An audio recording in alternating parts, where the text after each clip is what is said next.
I've seen a lot of hoarder houses. I think this one takes the cake. This is a massive project here. On our way right now, and we're going to look at a subject to deal, and this is brought to me by one of my students. He's a wholesaler, so he's looking to wholesale his sub 2 deal. If you don't know, subject to means the strategy here is to take over the existing loan with the seller. He's behind 3 months on his payments, so it's not just take over his loan, but there's going to be bringing the loan current. So there's this $82,000 loan in place. My wholesaler got the contract for $130,000. So that means we'll take over subject to for 82, but we're gonna buy for 130. Student wants 10,000, so my number's 140, which means there's a difference there, I think $58,000. So I would have to come to closing with cash for $58,000. Now, why is that a deal? Well, I'm not coming up with the other $82,000. And this is a subject to flip, probably, because the house is in really poor condition. I took a look at some pictures and it's pretty hammered. So the idea would be buy it subject to, bring some cash to closing. That's smart for me still, because instead of coming with all $140,000, I only need to come with $58,000. So I would either use my own cash or I could bring private money. Maybe I'm gonna meet the seller in a minute. We're driving there now. Maybe there's an opportunity to do a seller finance on the additional funds, the $58,000. I doubt it, because I think the seller wants that cash for his next play, whatever he's doing next. And he agreed to let us do a video walkthrough. So we're gonna look at this property. A couple things I wanna find out is I wanna make sure I understand the seller, his position, where he's at. Since this is my student, he's okay with me meeting the seller. Sometimes as a wholesaler, you wanna be careful that your cash buyer meeting the seller, you're okay with that. You gotta have a relationship, you gotta trust your cash buyer. Some cash buyers don't play ethically and they'll cut you out and go around directly to the seller. I don't play those games. My wholesaler knows that, so he trusts me to meet with the seller. So we'll kind of see what's going on. I'll get a feel for it. I found a comp that sold about 6 months ago, which based on this recording in January of 2023, that's not super relevant because market shifted, so 6-month-old comps are kind of old. But it sold for $345, literally like a street or two over. So that's my baseline as value, ARV, meaning after repair value. If I buy this, fix it up, and then resell it, the old numbers were $350. The new numbers could be $300, maybe $325. I don't know. I got to look a little bit closer and kind of get a feel for what I think's going on in that market.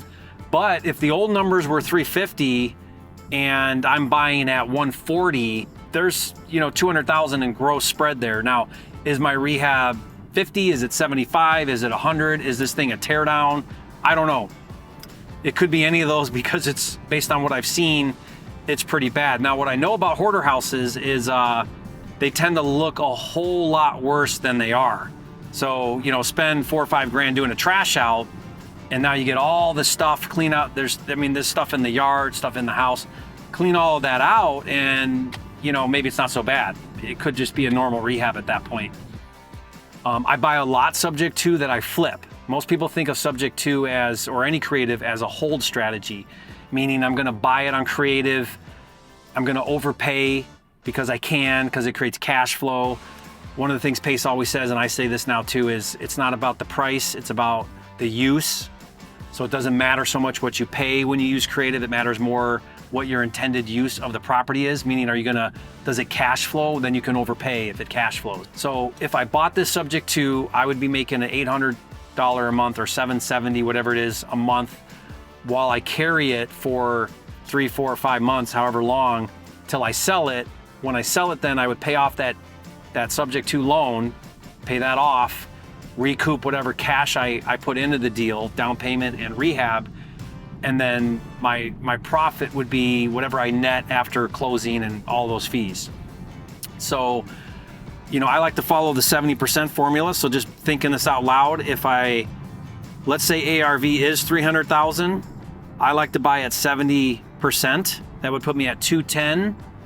And then let's subtract out my buy at $140, gives me $70,000 in play. So as long as my rehab is 70 or less, assuming a 300 ARV, following the 70% formula. You guys can see here, I'm very analytical about how I do this. It's all about numbers, that's it. I don't, you know, I wanna help a seller, but I also follow my formula to the T, because at the end of the day, this is a business. I do this to make money. I've got to hit my margins, or I'm not the right buyer. Somebody else is the right buyer. So I told my wholesaler, I said, look, let me walk it. I don't normally walk properties, but I'm in town here in Phoenix. Ben's willing to drive me around, turn the camera on, and go, you know, walk this property. And I think this is fantastic for you guys to see this process in action. Remember, I always think in terms of who's the buyer eventually for this deal, and what are they gonna think about my property? Can I create a product that they want, that the market will like and pay retail for? And that's how you have to be thinking about it. If you're a wholesaler, you're thinking, what does my cash buyer think? If you're a cash buyer flipper, what does the retail buyer think? All of that matters when you're doing this business. Okay, we're pulling up here in a second. Let's check it out. Look at this, neighbor's house is clean. Wow. That house is clean. Okay, here we are. Our house is just right down here. First thing I look at is the neighborhood. Now, if you're doing this virtually or you're not coming on site, you can Google Earth and just look around and see what's going on. What are the neighbors like? I love that that's a really clean house, that's a clean house, that's a clean house, and right next door is a really nice house. So even though this is a lower income neighborhood of Phoenix, South Phoenix, I like that we're on like this end of this quiet street. There's a park right over there. And I like that the neighbors are keeping up on their homes. That matters. If you think about it, if I buy this and flip it and I put it back up on the market, when retail buyers come, they're gonna be looking at the same thing. What are my neighbors like? What's my street like? What's my neighborhood like? All of those things matter. So anyway, let's kind of go check out the house. It's right down here. And we got dogs. That's a pit bull puppy, right? I think I'm gonna go knock the door. Wish me luck. Okay, hey, puppy, puppy. A lot of stuff. So one of my rules is the outside's an indication of the inside. When you see a property that's really not kept up on the outside, then there's like a 99% chance it's not kept up on the inside. Whereas if the outside's really kept well, there's a much more likelihood that the inside's really nice. Yeah, as you can see, there's been a lot of neglect on this property. So, I mean, we're like original wood windows, wood siding, the roof's got some dips. If the inside's kind of like this, you're easily looking at around 5,000 to 7,000 just in trash out. But no one's answering. He is supposed to be expecting me. Dude, I thought this was the extent of it. Oh my gosh. I think this trash out's 3 to 4 times what I originally thought. Look at this, the whole side and back of this property is full of stuff. I mean, look at the side of this thing. This thing's like a teardown.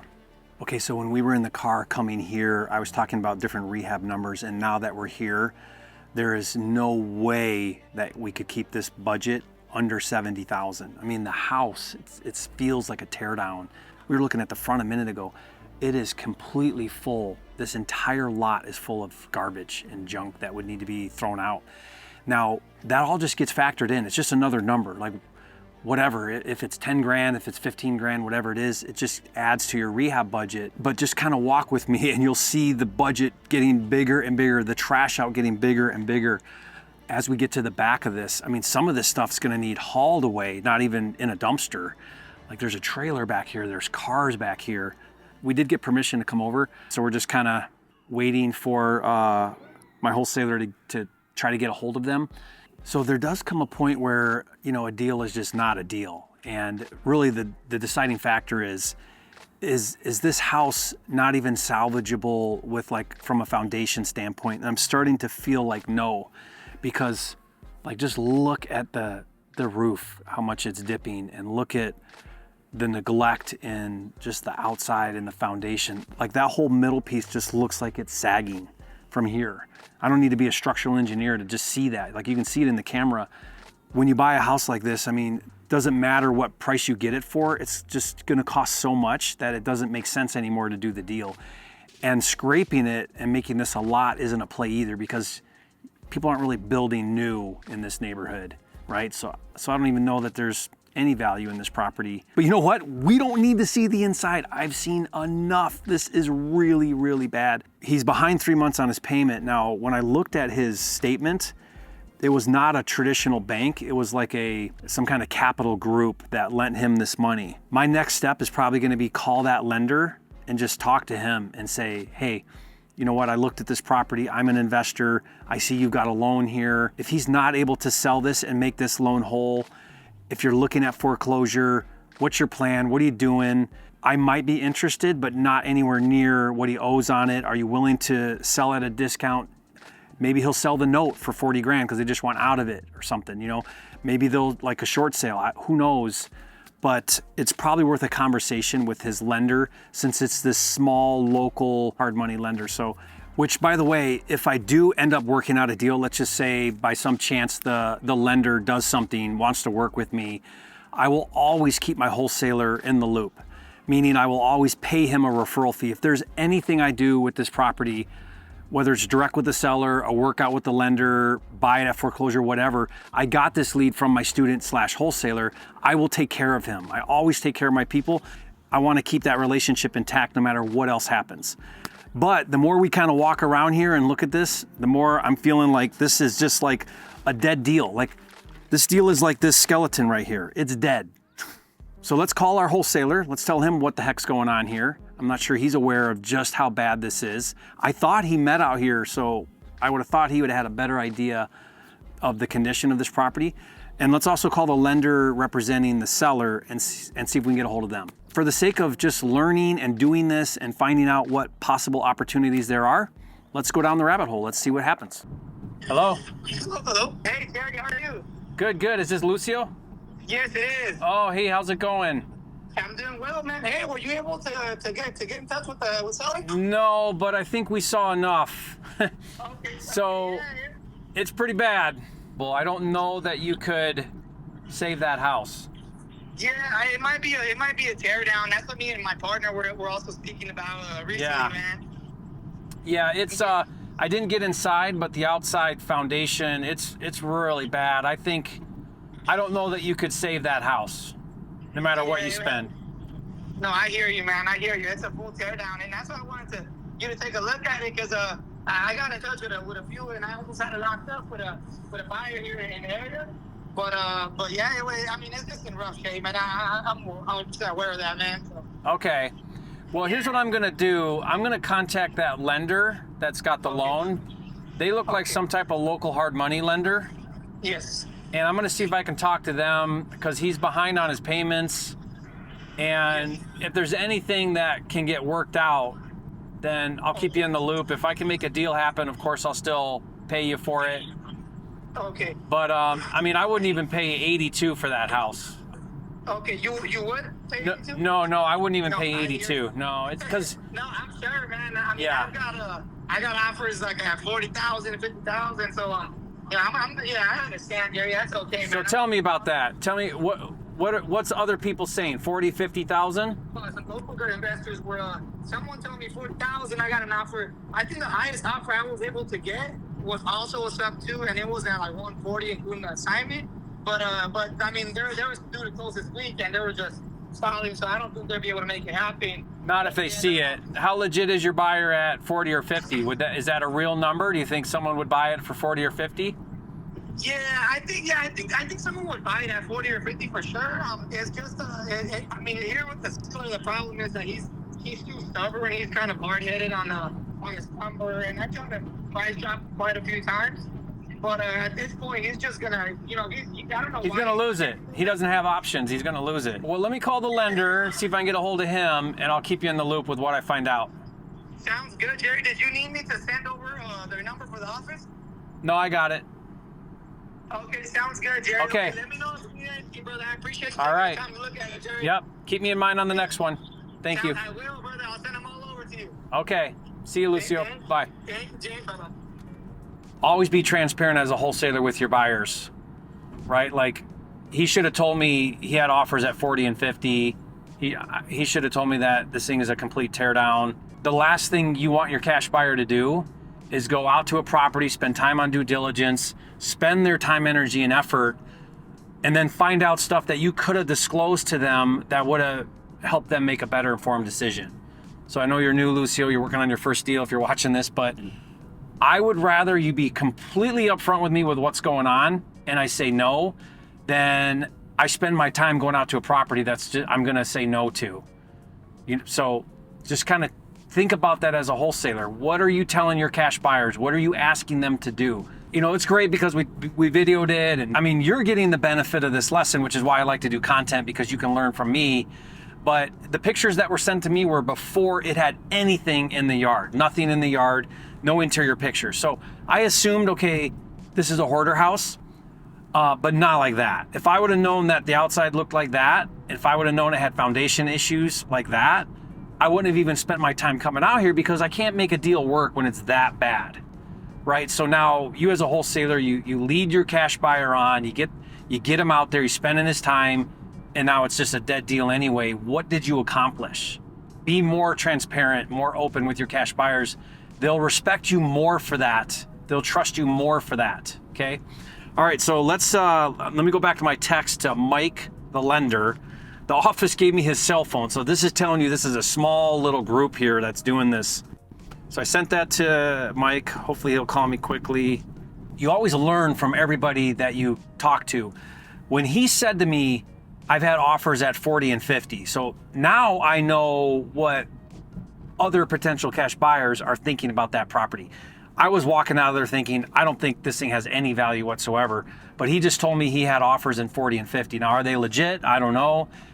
If there was going to be a buyer, it would probably be down that low. So maybe that is a number, which tells me now, if I can do a workout with this lender, I'm going to go in now at 20,000. I'll buy the paper for 20,000. Maybe I'll do that. I don't know if I would do that. Maybe I would do that. So here's how this would work. Let's say the lender's like, I want out of this thing. I don't want to foreclose. I don't want to do any of that. Fine. I will sell you my $80,000 loan for 20,000. I used to do this all the time. Great. So I spend 20,000. I buy the loan. Well, all that means now is I become the new lender with the borrower. So now I call up the borrower and I say, hey, I'll flip back to you. I call this a backflip. I'll flip this property back to you. So now you have a new loan with me and a new payment structure. I keep the guy in there because I don't want that property. Let him do his thing. You stay in this property. Now you make a payment to me. And in fact, let's lower your payment from $770 to $670 or whatever. His balance is $80,000. So I say to him, look, I'll make your new loan $60,000. I'll sell this to you on a seller finance or a new note at $60,000. What did I buy it for? $20. So now, if and when he pays off my loan of $60,000, I was only into it for $20,000. I make a $40,000 spread plus interest on the new payments he's making to me. This is a note flipping strategy. Again, this is all hypothetical because I have to make an offer to this lender and see if he takes it. He may not. But see how creative financing gives me so many different options. Most people would be like, tear down, done, I'm not interested, no offer. Here I am now going to the lender and I'm going to offer to buy the loan. That way the lender does not have to foreclose. They're just done. They're out. So now I'm looking for a motivated lender, not a motivated seller. Pretty interesting way to kind of tackle this. If this was Wells Fargo or Bank of America or somebody else, I couldn't have that conversation because this loan would have been packaged up and sold off to Wall Street with, 1,000 other loans, and there would be nobody to talk to. But since it's a local kind of private hard money / lender, that the office gave me the owner of the lending company's cell phone, we now can have that conversation. Hello, it's Jerry. Yes, this is Mike with Quickstart. You sent me a text message. How can I help? Yes. Hi, Mike. How are you? I'm doing fine. How are you? Good. Can I talk to you about a property that I believe you have a loan? Talk to me about anything. Okay, good. You've got a loan. I think the balance on this is $80,000 or $82,000. I'm looking at a recent payoff to the seller or to the owner. $82,000 is his payoff. I'm a cash investor. I'd like to buy the property to fix up and flip. Yeah, then have him sell it to you. Well, the problem is the property is in really bad condition. It's a tear down, really. Okay. So have him sell it to you, tear down. Pardon? Yeah, you can have him sell you to tear down. You gotta talk to whoever owns the property. No, you're not. I'm You're just not. the You're not following me. I can't pay. I can't pay more than he owes on his loan to you, and he's behind 3 months on his payment to you. So you're going to start foreclosure soon with him. Whoever doesn't pay, we start foreclosure. That's Right. What I'm asking, the reason why I want to talk to you is, if you're interested in discounting the note, and I'll buy the note, so you don't have to go through foreclosure. If that's a we don't conversation. sell notes. What we do is we foreclose on the property if somebody doesn't pay, and then it goes to the auction. We don't sell notes. Okay, that's what this is going to be, because no one can pay what he owes on it because the value is about half of what he owes on his loan. Sure, shoot. Or less. Can you text me? Yeah, can you text me the address? Sure, I'll text you his address, but if you, I mean, I would probably need to pay $20,000, maybe $30,000 and scrape it. And he's got floor to ceiling stuff in the house, and the yard front and back is piles of stuff that he's hoarding. And it's in South Phoenix, you know, it's probably lot value. I don't even think you could salvage the structure itself. It's sagging, it's falling down. The house is falling down. But if I could buy this property for $20,000, $30,000, I would. I think that's where you're going to end up at auction, because that's where it's at. That's the value of this lot. I was just seeing if you wanted to skip all that and just sell it to me. Yeah, send me a text message. Send me an address. I'll look into the property. Awesome. Thank you, Mike. Great meeting you. Wish you the best of luck. You too. Okay, bye. That's awesome. Talking to a lender. Honestly, this game is like, just talk. Pick up the phone. Call this person. Call that person. If you just get off the sidelines, it's amazing like what can happen. Conversations like we've been having all day today, is you do that every day, you're going to get an awesome deal.